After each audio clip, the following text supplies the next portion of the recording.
Hi நண்பா, இந்த ஒரு வீடியோவில் தி கோட் திரைப்படம் 3வது நாளில் தமிழகத்தில் எவ்வளோ கலெக்ஷன் இருக்குது அப்படின்றதையும் 3வது நாள் முடிவில் இதுவரையும் எவ்வளோ கலெக்ஷன் இருக்குது அப்படின்றதையும் இந்த ஒரு வீடியோவில் மாட்டியில் வந்து பார்க்க போகிறோம். அதுக்கு முன்னாடி தி கோட் திரைப்படம் நீங்கள் பார்த்துட்டீங்களா இல்லையா அப்படின்றதையும் பார்த்தவங்க படம் எப்படி இருக்குது அப்படின்றதையும் மறக்காமல் கமெண்ட் பண்ணுங்கள். அப்படியே இன்னும் நம்ம சேனலை சப்ஸ்கிரைப் பண்ணாமல் இருந்தீங்கன்னா மறக்காமல் பண்ணிக்கோங்க.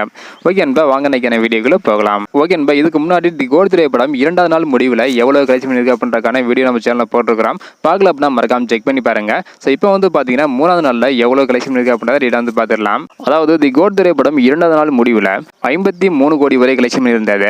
இதனைத் தொடர்ந்து தற்பொழுது 3வது நாளில் தி கோட் திரைப்படம் 26 கோடி வரை தமிழகத்தில் மட்டும் கலெக்ஷன் இருக்குது. அதாவது 3வது நாள் முடிவில் இதுவரையும் தி கோட் திரைப்படம் 79 கோடியே 50 லட்சம் வரை கலெக்ஷன் பண்ணியிருக்குது. இன்னைக்கு ஹாலிடேஸ், அதாவது சண்டே அப்படின்றதுனால கண்டிப்பாக வசூலில் ஒரு தரமான சம்பவம் முனைமை எதிர்பார்க்கப்படுகிறது. ஸோ வெயிட் பண்ணி பார்க்கலாம் நண்பா. ஸோ ஓகே நண்பா, தமிழகத்தில் இதுவரையும் தி கோட் திரைப்படம் 79 கோடியே 50 லட்சம் வரை வந்து கலெக்ஷன் பண்ணியிருக்குது. ஸோ அடுத்து கேரளா, கர்நாடகா, மலேசியா இந்த மாதிரி அதர் ஸ்டேட்லையும், அது மட்டும் இல்லாமல் வேர்ல்டு வைடாக எவ்வளோ கலெக்ஷன் பண்ணுது அப்படின்றக்கான வீடியோ நம்ம சேனல் தொடர்ந்து வந்துட்டே இருக்கு. அதில் நீங்கள் பார்க்க வச்சிங்கன்னா மறக்காம நம்ம சேனல் சப்ஸ்கிரைப் பண்ணிக்கோங்க. இந்த வீடியோ பார்த்தீங்கன்னா மறக்காம எல்லாருக்குமே ஷேர் பண்ணுங்க. ஓகே நண்பா, தேங்க்யூ.